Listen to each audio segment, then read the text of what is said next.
सभी दोस्तों को पता होगा कि आईएएस का जो एडमिट कार्ड है वो आ चुका है। तो एक महीना बाकी है, उसके लिए मैं आपको प्रीवियस ईयर के पेपर प्रोवाइड करवाने वाला हूँ। आज के इस वीडियो में हम लोग 2019 का पेपर डिस्कस करेंगे। जिसको और वीडियो चाहिए तो आप नीचे कमेंट कर सकते हैं। तो वीडियो स्टार्ट करने से पहले आप लोगों से एक बात कहना चाहूँगा कि जिन दोस्तों ने चैनल को सब्सक्राइब नहीं किया तो प्लीज़ चैनल को सब्सक्राइब कर लीजिएगा और पास में जो बेल आइकन होता है उसको भी दबा लें, ताकि आने वाले टाइम में आपको वीडियोस की नोटिफिकेशन टाइम टू टाइम मिलती रहे। चलिए स्टार्ट करते हैं आज का वीडियो। तो गाइस देखिए, आज के सेशन में पहला क्वेश्चन बनता है, मुग़ल भारत के संदर्भ में जागीरदार और ज़मींदार के बीच क्या अंतर है। आपको नीचे देखिए कोड के माध्यम से सही उत्तर का चयन करना है। इसका आंसर हो जाएगा ऑप्शन डी। देखिए, ना तो एक और ना ही दूसरा, मतलब जो दोनों कथन दिए गए हैं आपके दोनों कथन गलत हो जाएंगे। अब गाइस आपका अगला क्वेश्चन जो है देख लेते हैं कि स्वतंत्र भारत में भूमि सुधारों के संदर्भ में निम्नलिखित में से कौन सा कथन सही है। इसका आंसर होगा ऑप्शन बी। भूमि सुधारों का प्रमुख उद्देश्य सभी भूमिहीनों की कृषि भूमि प्रदान करना था। और आपका अगला क्वेश्चन है, देख लेते हैं, थोड़ा सा जूम करते हैं जिससे कि आपको समझ में आ जाए कि वैश्विक प्रतियोगित्व रिपोर्ट ग्लोबल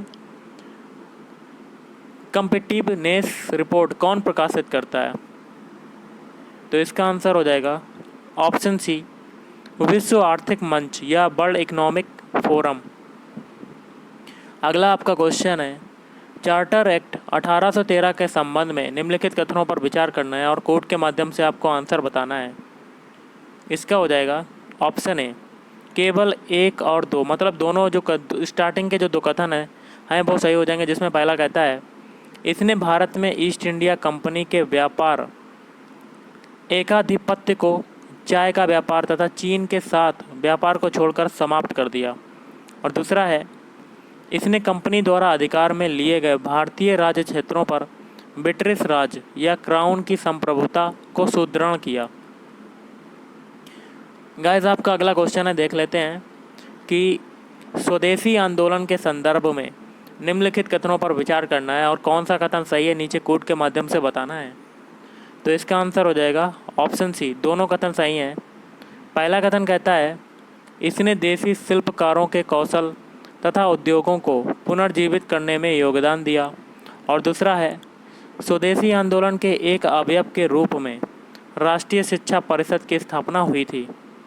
नेक्स्ट आपका क्वेश्चन है, थोड़ा सा छोटा करते हैं, निम्नलिखित युग्मों पर विचार करना है। एक में देखिए आंदोलन संगठन है और दूसरा में नायक जिसको कहते हैं लीडर, और आपको मिलान करना है। तो इसका देखिए गाइस हो जाएगा ऑप्शन डी, पहला दूसरा तीसरा।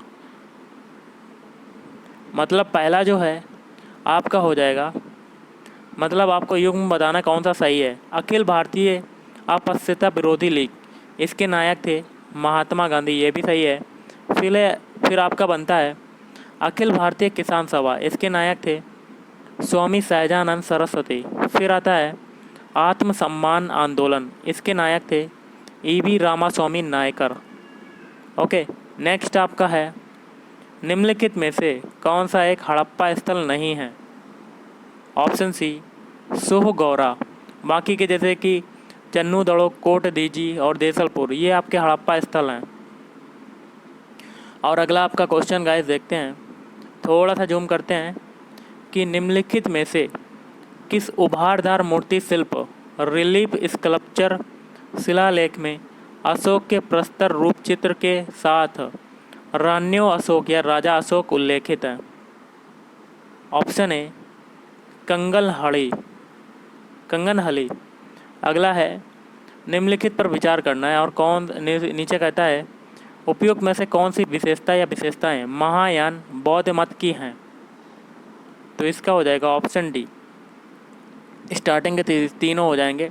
पहला है बुद्ध में देवत्वारोपण, और दूसरा है बोधिसत्व के पथ पर चलना, और तीसरा है मूर्ति उपासना तथा अनुष्ठान। और अगला आपका क्वेश्चन है, गुप्तकाल के दौरान भारत में बलात् श्रम या विष्टि के संदर्भ में निम्नलिखित में से कौन सा कथन सही है। तो ऑप्शन ए हो जाएगा इसे राज्य के लिए आय का एक स्रोत, जनता द्वारा दिया जाने वाला एक प्रकार का कर माना जाता था। अब हम लोग अगला क्वेश्चन देख लेते हैं कि किसके राज्य में कल्याण मंडप की रचना मंदिर निर्माण का एक विशिष्ट अभिलक्षण था। Option D, Vijayanagar. गाइस, आपका अगला क्वेश्चन है, निम्नलिखित कथनों पर विचार करना है और कौन सा कथन सही है कोड के माध्यम से बताना है। आपका हो जाएगा ऑप्शन है केवल एक, पहला वाला कथन। पहला कथन कहता है दिल्ली सल्तनत के राजस्व प्रशासन में राजस्व वसूली के प्रभारी को आमिल कहा जाता था। नेक्स्ट आपका क्वेश्चन है, निम्नलिखित कथनों पर विचार कीजिए और कौन सा कथन सही है नीचे कोड के माध्यम से बताना है। आपका हो जाएगा ऑप्शन डी, ना तो एक ना ही दूसरा। मतलब ये जो दोनों कथन हैं वो आपके कथन दोनों गलत हो जाएंगे। आप देख सकते हैं, थोड़ा सा स्क्रीनशॉट भी ले सकते हैं। चलिए अगला क्वेश्चन की तरफ चलते हैं। और आपका गाइस अगला क्वेश्चन जो हो जाएगा आपका कि भारत में ब्रिटिश औपनिवेशिक शासन के संदर्भ में निम्नलिखित कथनों पर विचार करना है। और आगे क्या कहता है कि कोड के माध्यम से कौन बताना है कि कौन सा कथन सही है। ऑप्शन बी हो जाएगा केवल एक और तीन। मतलब पहला और तीसरा कथन सही है। पहला क्या कहता है, महात्मा गांधी गिरमिटिया या इंडेचर्ड लेबर प्रणाली के उन्मूलन में सहायक थे। और तीसरा कहता है भारत के लोगों द्वारा नमक कानून तोड़े जाने के परिणाम स्वरूप औपनिवेशिक शासकों द्वारा भारतीय राष्ट्रीय कांग्रेस को अवैध घोषित कर दिया गया था। नेक्स्ट आपका क्वेश्चन है, भारतीय राष्ट्रीय आंदोलन के संदर्भ में निम्नलिखित युग्मों पर विचार करना है। एक में देखिए व्यक्ति है और दूसरे में धारित पद हैं। और नीचे क्या कहता है कौन सा सुमेलित है, आपको कोड के माध्यम से बताना है। तो गाइस इसका आंसर हो जाएगा ऑप्शन डी, तीनों सही हैं। जिसमें पहले व्यक्ति हैं सर तेज बहादुर सप्रू, ये हो जाएंगे धारित पद। कौन से हैं, अध्यक्ष अखिल भारतीय उदार संघ।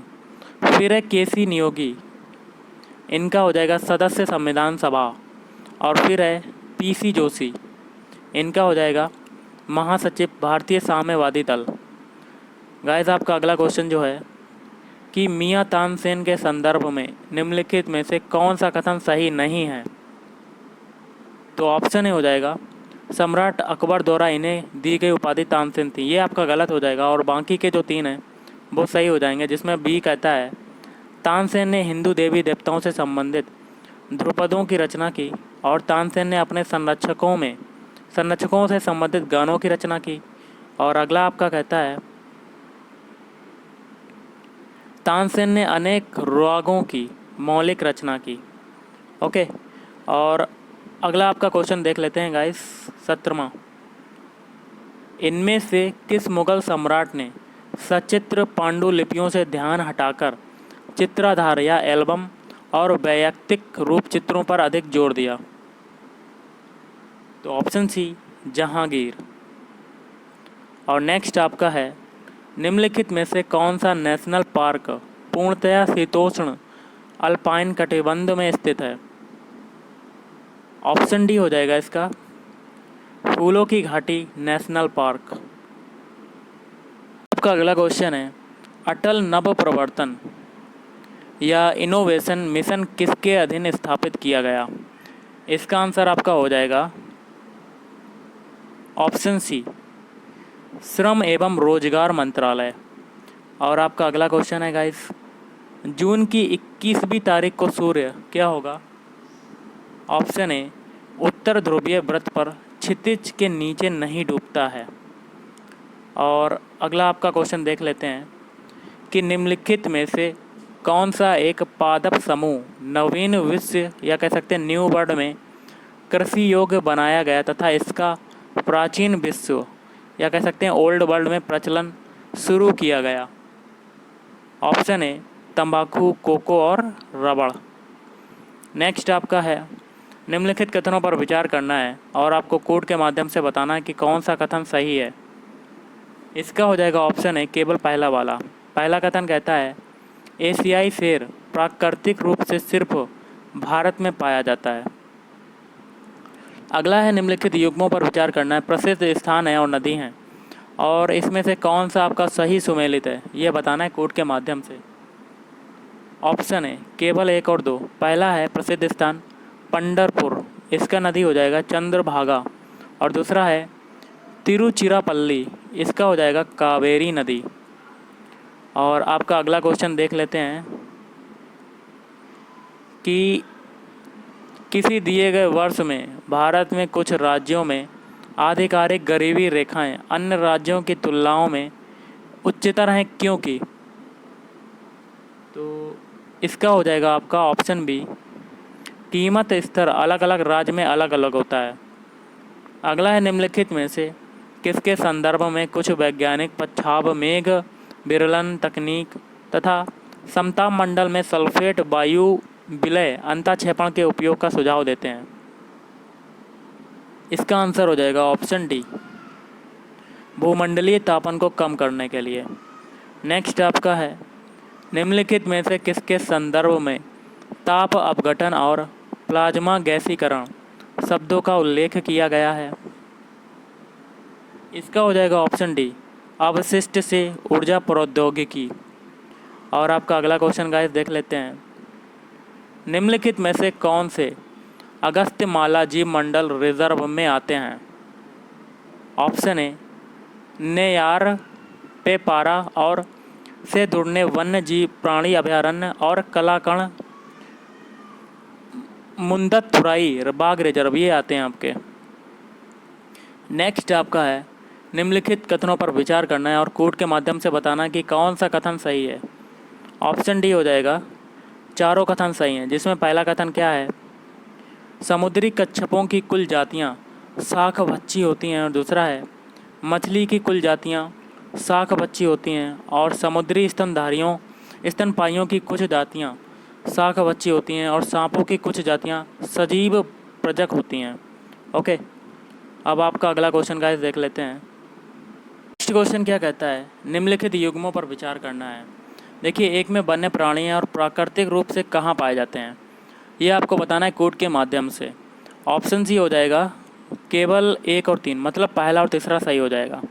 पहले देखिए में क्या आता है, पहले में नीले मीन पक्ष वाली महासीर, ये प्राकृतिक रूप से कावेरी नदी में पाए जाते हैं। और फिर है मोर चाब या कह सकते हैं रस्टी चित्तीदार बिल्ली, ये पाई जाती है पूर्वी घाट में। नेक्स्ट आपका क्वेश्चन है, पर्यावरण में निर्मुक्त हो जाने वाली सूक्ष्म मणिकाओं जैसे कि माइक्रोबीट्स के विषय में अत्यधिक चिंता क्यों है? ऑप्शन ए ये समुद्री पारितंत्रों के लिए हानिकारक मानी जाती हैं। अब हम लोग अगला क्वेश्चन गाइस देखते हैं कि हाल ही में हमारे देश में हिमालयी बिच्छू वोटी जिरार्डिनिया डाइवर्सिफोलिया के महत्व के बारे में बढ़ती हुई जागरूकता थी, क्योंकि यह पाया गया है कि ऑप्शन डी यह वस्त्र तंतु का संधारणीय स्रोत है। नेक्स्ट आपका है, निम्नलिखित में से किसका या किनका मापन आकलन करने के लिए उपग्रहों चित्रों या कह सकते हैं सुदूर संवेदी आंकड़ों का इस्तेमाल किया जाता है? ऑप्शन डी हो जाएगा। इसका गाइस कोड के माध्यम से बताना है, पहला दूसरा तीसरा, तीनों कथन सही हो जाएंगे, जिसमें पहला है किसी विशेष स्थान की वनस्पति में पर्णहरित का अंश। दूसरा है किसी विशेष स्थान के धान के खेतों से ग्रीन हाउस गैस का उत्सर्जन। और तीसरा है किसी विशेष स्थान का भूपृष्ठ तापमान। अगला है निम्नलिखित राज्यों पर विचार करना है और नीचे क्या कहता है, उपयुक्त राज्यों के संदर्भ में राज्य के कुल क्षेत्र की तुलना में वन आच्छादन की प्रतिशतता के आधार पर निम्नलिखित में से कौन सा आरोही अनुक्रम है? आरोही मतलब छोटे से बड़े। तो गाइस इसका आंसर आपका हो जाएगा ऑप्शन सी, तीसरा दूसरा चौथा पहला। देखिए थोड़ा सा छोटा करते हैं, तीसरा देखिए महाराष्ट्र आता है, फिर दूसरा आता है आपका मध्य प्रदेश, फिर आता है चौथा उड़ीसा, फिर पहला आता है छत्तीसगढ़। ओके, अब हम लोग अगला क्वेश्चन गाइस देख लेते हैं। थोड़ा सा जूम करते हैं जिससे कि आपको समझ में आ जाए कि मैथेन हाइड्रेट के निक्षेपों के बारे में निम्नलिखित में से कौन से कथन सही हैं, कोड के माध्यम से बताना है। ऑप्शन डी पहला दूसरा तीसरा, मतलब तीनों कथन सही हैं, जिसमें पहला कहता है भूमंडलीय तापन के कारण इन निक्षेपों से मेथेन गैस का निर्मुक्त होना प्रेरित हो सकता है। दूसरा है मेथेन हाइड्रेट के विशाल निक्षेप उत्तर ध्रुवीय टुंड्रा में तथा समुद्र आधे स्थल के नीचे पाए जाते हैं। और तीसरा है वायुमंडल के अंदर मेथेन 1 या 2 दशक के बाद कार्बन डाइऑक्साइड में ऑक्सीकृत हो जाता है। देखिए अगला आपका क्वेश्चन है कि निम्नलिखित पर विचार कीजिए, जिसमें पहला पॉइंट है कार्बन मोनोऑक्साइड, और फिर है मेथेन, ओजोन, फिर सल्फर डाइऑक्साइड। और आगे जो क्वेश्चन में कहता है कि फसल जैव मात्रा के अवशेषों के दहन के कारण वायुमंडल में उपयुक्त में से कौन से निर्मुक्त होते हैं, मतलब कौन से निकलते हैं। तो इसका हो जाएगा ऑप्शन डी, चारों निकलते हैं। ओके, ये चारों गैसें निकलती हैं। नेक्स्ट आपका क्वेश्चन है, देख लेते हैं।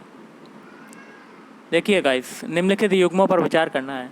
एक में आपको सागर है, दूसरे में सागर से सटा हुआ देश है, और नीचे क्या कहता है कि उपयुक्त में से कौन सा सही सुमेलित कूट के माध्यम से बताना है। ऑप्शन बी, केवल पहला, तीसरा, चौथा। पहला, तीसरा और चौथा। पहला है एड्रिएटिक सागर, ये एक इससे सटा हुआ देश है अल्बानिया। फिर है कैस्पियन सागर, इससे सटा हुआ है कजाकिस्तान। फिर है भूमध्य सागर, इससे सटा हुआ है मोरक्को।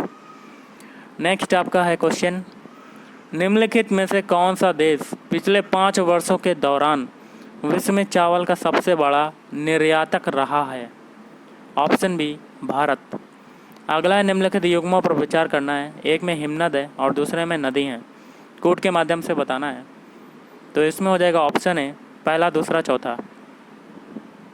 पहला है बंदर पूंछ, ये है यमुना नदी। फिर है बारासिगरी, ये है चेनाब नदी।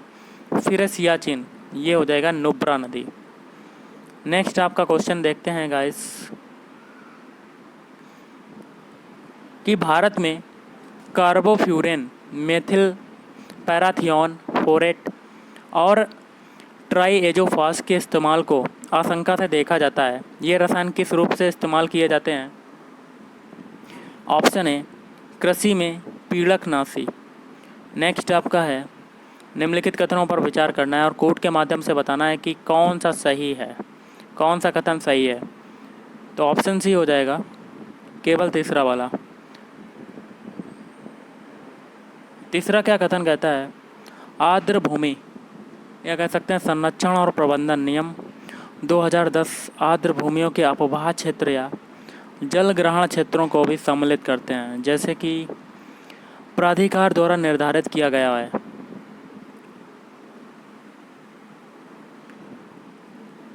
और गाइस आपका अगला क्वेश्चन जो है, निम्नलिखित कथनों पर विचार करना है और इसमें कहता है कि कौन सा आपका कथन सही हो जाएगा।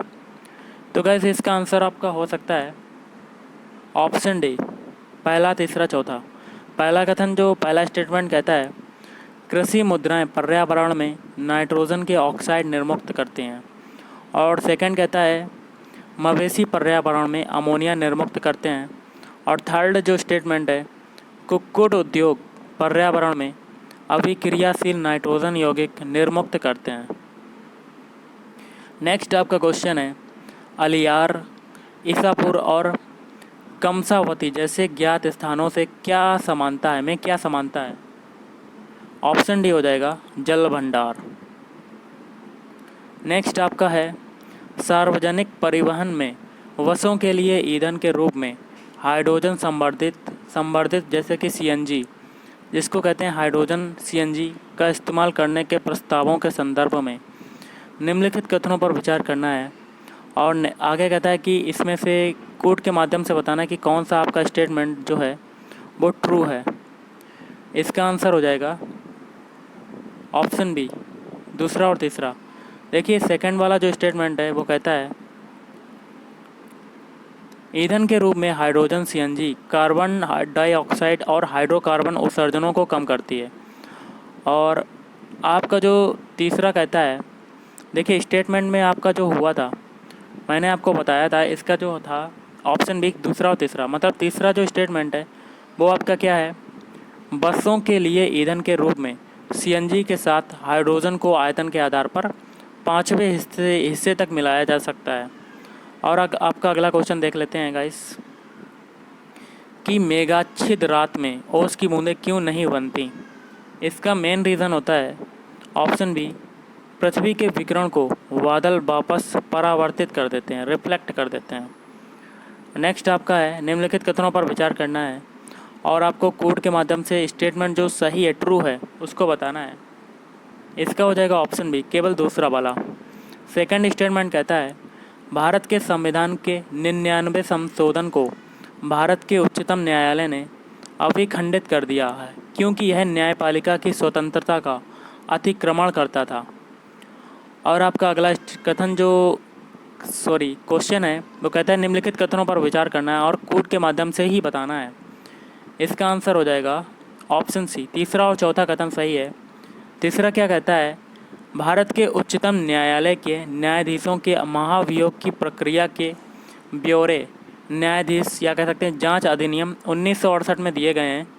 और चौथा कहता है यदि किसी न्यायाधीश के महाभियोग के प्रस्ताव को मतदान हेतु लिया जाता है तो विधि द्वारा अपेक्षित है कि यह प्रस्ताव संसद के प्रत्येक सदन द्वारा समर्थित हो और उस सदन की कुल सदस्य संख्या के बहुमत द्वारा तथा संसद के उस सदन के कुल उपस्थित और मत देने वाले सदस्यों के कम से कम 2/3 द्वारा समर्थित हो। ओके, नेक्स्ट आपका क्वेश्चन है किस प्रधानमंत्री के कार्यकाल के दौरान भारत के संविधान में 9वीं अनुसूची को पुनर्स्थापित किया गया था? इसका आंसर हो जाएगा ऑप्शन ए, जवाहरलाल नेहरू। आपका अगला क्वेश्चन देख लेते हैं। गाइस आपका अगला क्वेश्चन है कथनों पर विचार करना है और कौन सा कथन सही है ये भी आपको बताना है। इसका आंसर हो जाएगा ऑप्शन ए, केवल पहला वाला। पहला कथन कहता है भारत सरकार द्वारा कोयला क्षेत्र का राष्ट्रीयकरण इंदिरा गांधी के कार्यकाल में किया गया था। और आपको बता देते हैं कि अगला जो आपका कथन होने वाला है, अगला जो क्वेश्चन होने वाला है वो अगला फिर से है कि कथनों पर विचार करना है और आपको बताना है कौन सा कथन सही है, कोड के माध्यम से बताना है। ऑप्शन है पहला और दूसरा। पहला दूसरा जो कथन है आपका सही हो जाएगा। पहला है संसद निरर्हता निवारण अधिनियम 1959 कई पदों को लाभ का पद के आधार पर निरर्हता से छूट देता है। और दूसरा कहता है उपयुक्त अधिनियम 5 बार संशोधित किया गया था। और अगला आपका है भारत के संविधान की किस अनुसूची के अधीन जनजातीय भूमि का खनन के लिए निजी पक्षकारों को अंतकरण अज्ञत अकृत और शून्य घोषित किया जा सकता है? ऑप्शन बी, 5वीं अनुसूची। इस आपका अगला को जो क्वेश्चन है भारत में विशिष्टता असुरक्षित जनजातीय समूहों या कह सकते हैं पर्टिकुलरली वल्नरेबल ट्राइबल ग्रुप्स या PBTGS के बारे में निम्नलिखित कथनों पर विचार करना है और आपको कोड के माध्यम से बताना है कि कौन सा कथन आपका सही हो जाएगा। ऑप्शन सी हो जाएगा आपका पहला दूसरा चौथा। पहला कथन जो आपका है कि PBGTS देश के 18 राज्यों तक एक संघ राज्य क्षेत्र में निवास करते हैं। और दूसरा है स्थिर या कम होती जनसंख्या PBTG स्थिति के निर्धारण के मानदंडों में से एक है। और चौथा कहता है PGTGS की सूची में इरूलार और कोंडा रेड्डी जनजातियां शामिल की गई हैं। नेक्स्ट आपका क्वेश्चन गाइस देख लेते हैं। भारत के संविधान के संदर्भ में सामान्य विधियों में अंतर्विष्ट प्रतिषेध अथवा निर्वर्धन अथवा उपबंध अनुच्छेद 142 के अधीन संवैधानिक शक्तियों पर प्रतिभेद तथा अथवा निर्वर्धन की तरह कार्य नहीं कर सकते। निम्नलिखित में से कौन सा एक इसका अर्थ हो सकता है? नीचे आपको बताना है। ऑप्शन बी देख लेते हैं। ऑप्शन बी क्या कहता है? ऑप्शन बी आपका कहता है कि भारत का उच्चतम न्यायालय अपनी शक्तियों के प्रयोग में संसद द्वारा निर्मित विधियों से बाध्य नहीं होता है। नेक्स्ट आपका क्वेश्चन है भारत के किसी राज्य की विधानसभा के संदर्भ में निम्नलिखित कथनों पर विचार करना है और कोड के माध्यम से आपको आंसर बताना है। इसका आंसर हो जाएगा ऑप्शन सी, पहला दूसरा दोनों। पहला कथन क्या कहता है? वर्ष के प्रथम सत्र के प्रारंभ में राज्यपाल सदन के सदस्यों के लिए रूढ़िगत संबोधन करता है। और दूसरा है जब किसी विशिष्ट विषय पर राज्य विधानमंडल के पास कोई नियम नहीं होता तो उस विषय पर वह लोकसभा के नियम का पालन करता है। नेक्स्ट आपका क्वेश्चन गाइस देख लेते हैं। निम्नलिखित कथनों पर विचार करना है और आगे क्या कहता है कि कौन सा आपका कथन सही हो जाएगा ये बताना है। इसका आंसर हो जाएगा ऑप्शन सी, दूसरा और चौथा। दूसरा जो कथन कहता है यूएनसीएसी अब तक का सबसे पहला विदिता बाध्यकारी सार्वभौम भ्रष्टाचार निरोधी लिखत है। और जो चौथा स्टेटमेंट कहता है मादक द्रव्य और अपराध विषयक संयुक्त राष्ट्र कार्यालय या कह सकते हैं United Nations office on drugs and crime, इसको कहते हैं यूएनओडीसी, संयुक्त राष्ट्र के सदस्य राज्यों द्वारा यूएनसीएसी और यूएनटीओसी दोनों के कार्यान्वयन में सहयोग करने के लिए अधिदेशित हैं। नेक्स्ट आपका क्वेश्चन बनता है कथनों पर विचार करना है और कोड के माध्यम से आपको बताना है। तो देख लेते हैं गाइस, थोड़ा सा जूम करते हैं और फिर आपको बताते हैं। इसका आंसर आपका हो जाएगा ऑप्शन बी, दूसरा और तीसरा। देखिए दोस्तों, दूसरा कथन कहता है कि अनुसूचित जनजाति एवं अन्य पारंपरिक वनवासी वन अधिकारों की मान्यता अधिनियम 2006 के अनुसार बांस एक गौण वनोपज है। और तीसरा कथन कहता है अनुसूचित जनजाति एवं अन्य पारंपरिक वनवासी वन अधिकारों की मान्यता अधिनियम 2006 वन निवासियों को गौण वनोपज के स्वामित्व की अनुमति देता है। और नेक्स्ट आपका देखते हैं क्वेश्चन क्या है। भारत के संविधान का कौन सा अनुच्छेद अपनी संसद के व्यक्ति से विवाह करने के किसी व्यक्ति के अधिकार को संरक्षण देता है? इसका आंसर हो जाएगा ऑप्शन बी, अनुच्छेद 21। नेक्स्ट आपका क्वेश्चन देख लेते हैं। निम्नलिखित कथनों पर विचार करना है और कौन सा कथन सही है ये भी आपको बताना है। ऑप्शन सी हो जाएगा आपका केवल तीसरा वाला। तीसरा कथन क्या कहता है पादप किस्में भारत में पेटेंट कराए जाने के पात्र नहीं हैं। नेक्स्ट आपका क्वेश्चन है निम्नलिखित कथनों पर विचार करना है। देखिए, पर्यावरण संरक्षण अधिनियम 1986 भारत सरकार को सशक्त करता है और आपके स्टेटमेंट आगे दिए गए हैं और आपको कोड के माध्यम से बताना है कि कौन सा स्टेटमेंट जो है वो ट्रू है। इसका हो जाएगा ऑप्शन बी वाला, केवल दूसरा वाला। दूसरा स्टेटमेंट कहता है वह विभिन्न स्रोतों से पर्यावरणीय प्रदूषकों के उत्सर्जन या विसर्जन के मानक निर्धारित करें। और आपका अगला क्वेश्चन देख लेते हैं। देखिए गाइस, भारत में ठोस अवशिष्ट प्रबंधन नियम 2016 के अनुसार निम्नलिखित में से कौन सा एक कथन सही है? ऑप्शन सी हो जाएगा इन नियमों में अवशिष्ट भराव स्थलों तथा अवशिष्ट प्रसंस्करण सुविधाओं के लिए सटीक और ब्यौरेवार मानदंड उपबंधित हैं। और अगला है निम्नलिखित कथनों पर विचार करना है। औद्योगिक रोजगार स्थायी आदेश केंद्रीय संशोधन नियम 2018 के अनुसार। और आगे आपको स्टेटमेंट दिए गए हैं, कोड के माध्यम से बताना है। इसका हो जाएगा ऑप्शन सी। पहले के दो कथन सही हैं स्टार्टिंग के, जिसमें पहला कथन कहता है यदि नियत अवधि रोजगार के लिए नियमों को कार्यान्वित किया जाता है तो फर्म या कंपनियों के लिए कामगारों की छंटनी करना अपेक्षाकृत आसान हो जाता है। और दूसरा स्टेटमेंट कहता है अस्थायी कामगारों के मामलों में रोजगार समाप्त करने के लिए कोई नोटिस देना आवश्यक नहीं होगा। तो दोस्तों, हम लोगों ने 60 क्वेश्चन देख लिए और अगले जो 40 क्वेश्चन होंगे हम लोग अगले वीडियो में देख लेंगे। तो गाइस, आज के इस वीडियो में इतना ही। अगर आपको वीडियो पसंद आए वीडियो को लाइक करें, शेयर करें और चैनल को भी सब्सक्राइब करें। Thank you.